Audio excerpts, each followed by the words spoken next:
మిత్రులారా నమస్తే. కేజ్రీవాల్ కురిపించిన కన్నీటికి ఖరీదు ఎవరు కడతారు? ఖరీదు కడితే ఎలా కడతారు? ఎంత కడతారు? అసలు ఖరీదు కట్టే షరాబు ఉన్నాడా ఈ దేశంలో?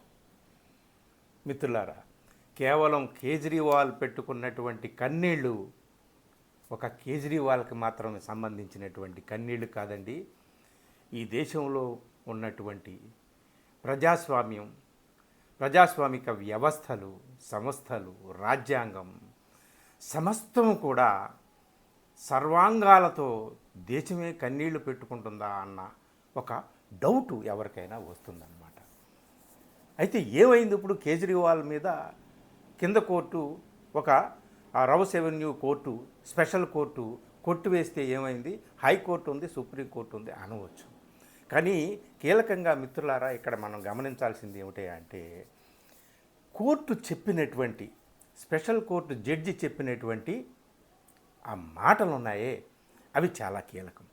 హైకోర్టు కాదు, సుప్రీంకోర్టు కాదు, ఎవరైనా సరే ఆ మాటలను పరిగణనలోకి తీసుకుంటారు. మీ అందరికీ తెలుసు, ముఖ్యంగా నన్ను ఫాలో అవుతున్నటువంటి వాళ్ళకి తెలుసు, కేజ్రీవాల్ మీద మనం ఎప్పుడూ కూడా ప్రతి సందర్భంలోనూ కూడా వీడియోలు చేసుకున్నాము. లిక్కర్ స్కామ్ ఎప్పుడో 2021లో సరే వాళ్ళు ఒక లిక్కర్ పాలసీ పెట్టారు, వాళ్ళు ఒకటి అనుకున్నారు, అనుకున్నట్టుగా జరగలేదు, దాన్ని మళ్ళీ ఉపసంహరించుకున్నారు. ఆ తర్వాత తవ్వకాలు మొదలయ్యాయి. 22 నెలల తర్వాత ఆ కేసు జరుగుతూ ఉంటే సరిగ్గా లోక్సభ ఎన్నికలకి ముందు అరెస్ట్ చేశారు కేజ్రీవాల్ని. ఏమిటిది, ఎందుకు అనేటటువంటిది, ఏం జరిగింది అదంతా కూడా నిన్న కేజ్రీవాల్ ఏం మాట్లాడాడు ఏమిటి అనేది మనకు తెలుసు. ఇక్కడ ఒకటి గుర్తుపెట్టుకోవాలి, కేజ్రీవాల్ని దాదాపు 5 నెలల 17 రోజులు జైల్లో పెట్టారు. ఎందుకు? ఇప్పుడు కోర్టు చెప్పిన దాని ప్రకారం ఏ మాత్రం సాక్ష్యాలు లేవు, రుజువులు లేవు, ఇదంతా ఒక తప్పుడు కేసు అన్నట్టుగా special court judge Jitender Singh కొట్టి పాడేశారు. ఇంకోటి, కేజ్రీవాల్ని ఇంప్లికేట్ చేశారు, ఇరికించారు ఈ కేసులో అని కూడా ఆయన చెప్పాడు. వేల కొద్ది పేజీల ఛార్జ్ షీట్లో ఏ మాత్రం ఆధారాలు లేవు, రుజువులు లేవు అన్నాడు. అంతేకాదు, కేజ్రీవాల్, మనీష్ సిసోడియాతో పాటు 23 మంది ఇందులో ఉన్నటువంటి అక్యూజ్డ్ ఎవరైతే పేర్లు పెట్టారో అందరినీ కూడా వదిలిపాడేసింది కోర్టు. సో ఇక్కడ జడ్జి చెప్పినటువంటి మాటలను చాలా సీరియస్గా అందరూ తీసుకుంటారు. హైకోర్టు అని, సుప్రీంకోర్టు అని ఎవరైనా తీసుకుంటారు, మనం కూడా గమనించాలి.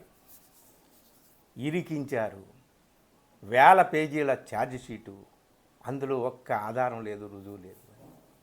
అంతేకాదు, ఇలా ఇరికించినటువంటి ఈ దర్యాప్తు సంఘాల అధికారులు, సిబిఐ కానీ, ఈడీ కానీ, వాళ్ళ మీద దర్యాప్తు చేయాలి, వాళ్ళ మీద యాక్షన్ తీసుకోవాలని కూడా చెప్పారండి. ఇదండి మిత్రులారా, ఒక్కటే చిన్న విషయం మనం మాట్లాడుకోవాలి. ఎవరు తీసుకువస్తారు? కేజ్రీవాల్ని 5 నెలల 17 రోజులు పెట్టారు అంటే 4008 గంటలు.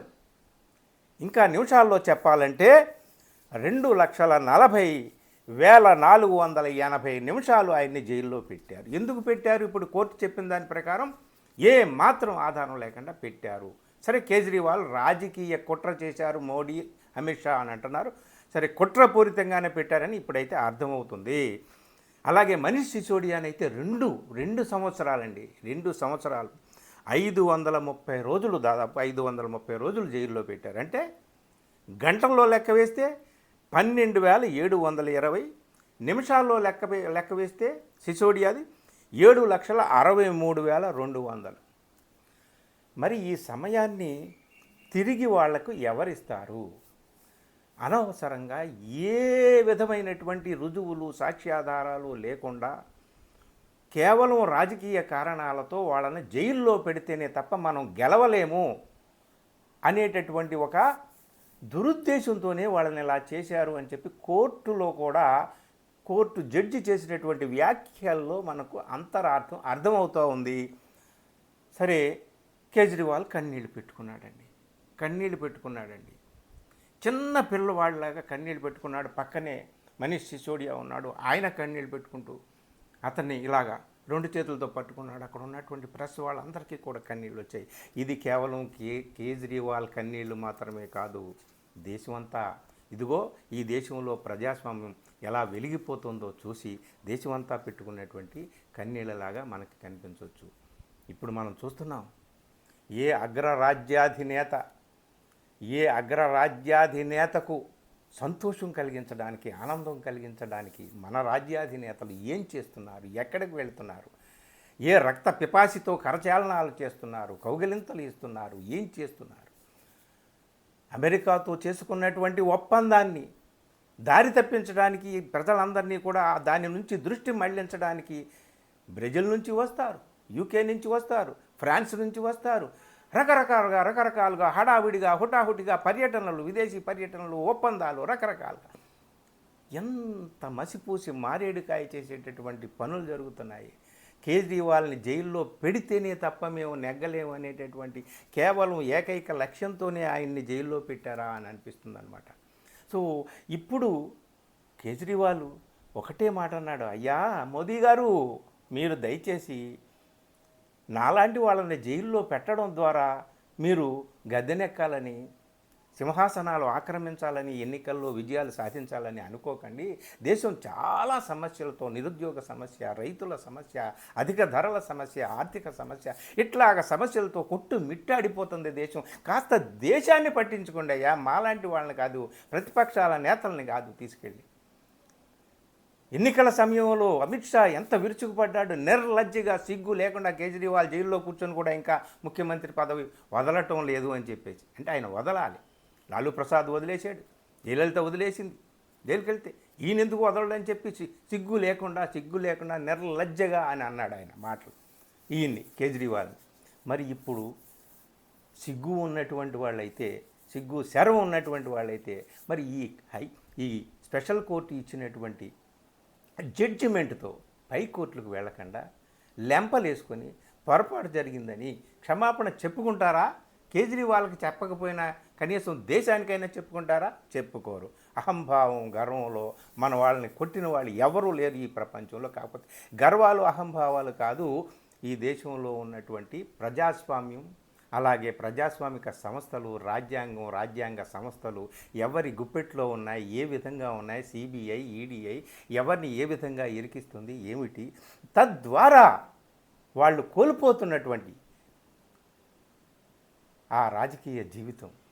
వెళ్ళారు మీరు జైళ్ళలోకి పెట్టేసి, మీరు అధికారంలోకి రావచ్చు, కానీ వాళ్ళు కోల్పోయినటువంటి రాజకీయ జీవితాన్ని ఎలా ఇస్తారు? వాళ్ళు కోల్పోయినటువంటి ఆ నిమిషాలని, ఆ ఘడియల్ని, ఆ క్షణాలని తిరిగి ఎలా మీరు తీసుకురాగలరు?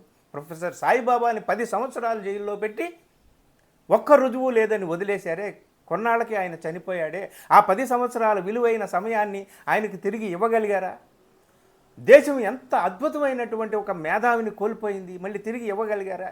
ఎందరో మహానుభావులు ఇంకా జైళ్ళల్లో ఉన్నారు. ఒక చిన్న పుస్తకంలో న్యాయ వ్యవస్థ గురించి చిన్న పాఠం వచ్చిందని చెప్పేసి వెంటనే హుటాహుటికి న్యాయ వ్యవస్థ అంతా కూడా అతలాకుతలం అయిపోయింది, అదిరిపోయింది, బెదిరిపోయింది. మొత్తం మంత్రులు, అధికారులు అందరూ కూడా హుటాహుటినే మొత్తం దాని మీద చర్యలు తీసుకున్నారే. అమాయకులైనటువంటి వాళ్ళ మీద చర్యలు తీసుకోవడానికి న్యాయ వ్యవస్థ ఎందుకు స్పందించడం లేదు? ఈ దేశంలో ఏం జరుగుతుంది, ఏమిటి అనేటటువంటిది ఇదిగో ఇలాంటి సందర్భంలోనే. మిత్రులారా, ఆ కన్నీళ్లకు ఖరీదు కట్టే షరాబు లేడండి. కేజ్రీవాల్ కాచినటువంటి ఆ కన్నీళ్లకు ఖరీదు కట్టే షరాబు లేడు.